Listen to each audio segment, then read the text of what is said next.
Hey guys, how you doing? Hope you're well. It's Alessio speaking to you today from Washington, D.C. in America. And as I'm speaking right now here in D.C., there's a government shutdown. And what's interesting is actually, just as I'm speaking over there is the White House in front of me. And here's an interesting perspective on the actual markets, in fact, Bitcoin. So you probably know by now that Bitcoin has come down to an important level. And just to mention, this important level is something we mentioned in about a few weeks ago in one of our videos called How Low Will Bitcoin Go?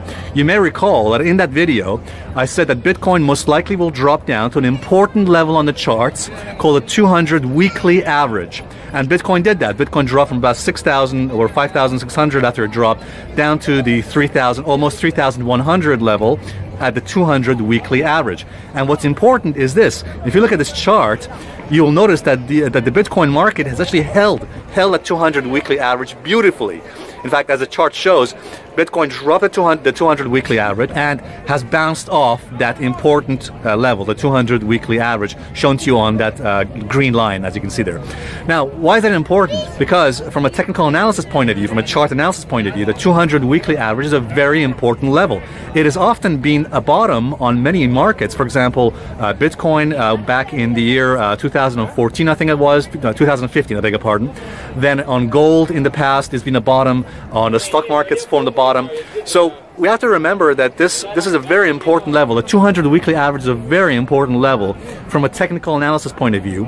And again, we can see that Bitcoin has respected that level, the 200 weekly average, and has bounced off that important level as well. Now, the big question is this: could this? I mean, the question people are asking is, could this be the bottom for Bitcoin? I mean, Bitcoin has dropped to this 200 weekly average. Could this be the potential long-term bottom for Bitcoin? I think it's a little bit too early to actually call that. It's a little bit too early to actually predict as a bottom on Bitcoin. I am doubtful that it is, but nonetheless, it is an important fact that Bitcoin has respected that level. It has held that level and has bounced off it. So we may actually see that. The bottom line is this, though.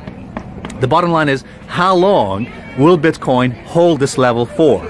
For that, I would say let's wait and see how Bitcoin is going to react to this level by February. I would say at least the month of January is going to be very important. The month of January can be very volatile. It has been volatile for Bitcoin in the past. So let's see if Bitcoin can stay above this level by the end of January. Put it this way: if Bitcoin can stay above the 200 weekly average by January, or indeed by middle of February, then there may be some hope for Bitcoin to actually maintain itself above this level and for a long-term bottom. But I personally remain doubtful. I think it's doubtful that Bitcoin has bottomed at present at the 200 weekly average. There's a lot of reasons for this. We don't have time for it in this video. But one of the reasons, for example, is that from a chart perspective, markets don't usually bottom like a V-shaped bottom. So I think what's likely to happen is Bitcoin will come back and retest that level at 200 weekly average eventually. And I think when we do a retest, we'll have a much better idea of how much of a long-term bottom on Bitcoin. But no, I don't think it's likely that Bitcoin has bottomed at the 200 weekly average. Another reason why I think we'll come back down and retest that level in the future is this.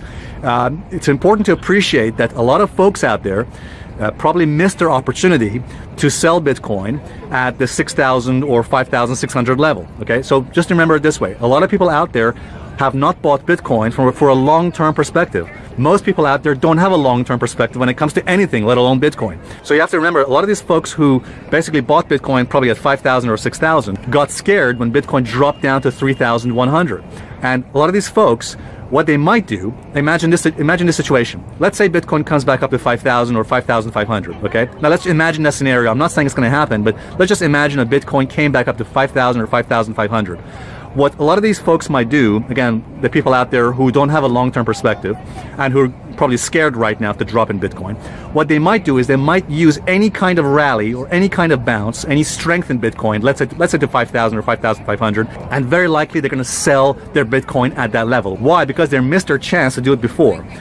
So they're just going to get out while they can get a good price for it. The second reason is that short sellers. Okay, so remember, institutions, short sellers could actually get aggressively short on Bitcoin at any strength that makes Bitcoin go back up to, for example, 5,000 or 5,500. And again, we don't even know if it's going to get to those levels. It's probably unlikely. But anyway, guys, bottom line is this. I think it's very early to call this is a bottom on Bitcoin, but I do think this is a key level. We've tested the 200 weekly average. Let's see if it holds by February, or indeed by the end of January. All right, guys, I want to wish you all a fantastic Christmas and also a very happy New Year. You a Merry Christmas. We wish you a Merry Christmas and a Happy New Year. A Happy New Year. We wish you a Merry Christmas and a Happy New Year.